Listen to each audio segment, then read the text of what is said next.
And she said, "It looks like you have lung cancer." And I just dropped the phone. And a warning about a disturbing cancer affecting more women who don't smoke and the children they leave behind. Next on Health Evolution, health in your hands. I was shocked to see my x-rays because I probably had over 100 nodules on my lungs. The theories on why more women are getting lung cancer and the treatment that doctors in Seattle are calling a game changer. But first, why the future of medicine involves proven remedies that are thousands of years old. When it comes to treating cancer, though, chemotherapy is still the standard treatment.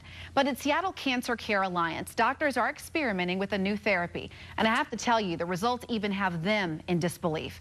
Immunotherapy, as it's called, basically tries to wake up a patient's immune system so that it can attack the cancer in their bodies.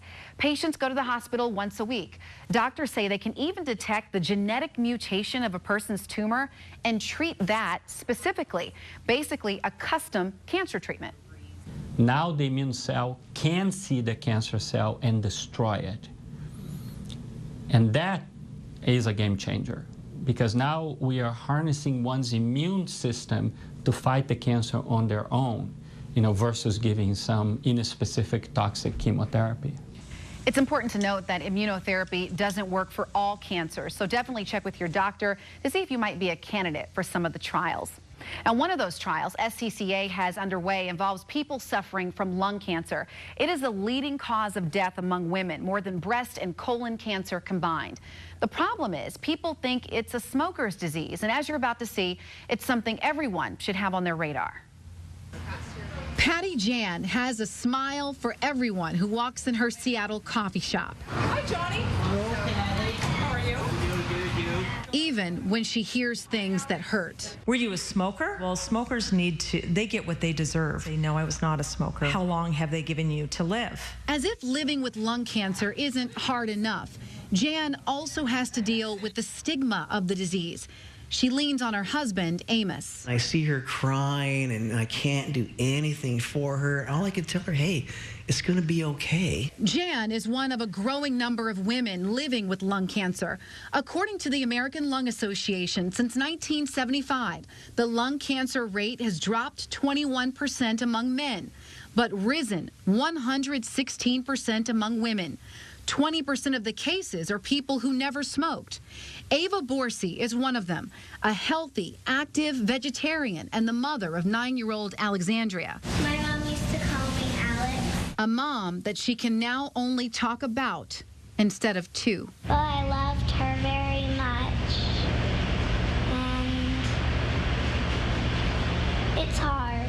Less than a year ago, Alex's mom died of lung cancer. Let's take some nice and deep breaths. Dr. Renato Martins with Seattle Cancer Care Alliance says on a monthly basis he treats non-smoking women who have lung cancer. He wishes he had more concrete answers as to why. Do hormones play a role? A study of hormone replacement therapy combining both estrogen and progesterone, there was some increase in the risk of lung cancer. Radon gas, asbestos, and just plain old pollution are also viable reasons. In Patty Jan's case, her mother died of lung cancer, and doctors discovered for Patty there was a genetic component. I was shocked to see my x-rays because I probably had over 100 nodules on my lungs. It looked like someone had taken a paintbrush and just went like this to it. Patty and Amos admit that hanging on to hope can be hard. I understand her fear, but I don't ever want her to understand my fear. Because I'm always afraid of losing her. I've lost a couple friends to lung cancer, and it scares me because I'm like, is that me? Is this what's going to happen to me? And I realize their cancer is not my cancer. My cancer is my cancer. Everybody is so different. Have a great day. And that's the Patty Jan that her customers know and love, even on a difficult day. An optimistic spirit she and her husband share that will see them through many more. I choose the light. I choose the light. Yeah. I live every day to the fullest. And when people say, do you have a bucket list? I go, every day is a bucket list. Patty Jan has been getting immunotherapy for the cancer since being diagnosed, and her 100 nodules are down to 1. And her side effects have been minimal. No nausea, no hair loss, just an occasional rash.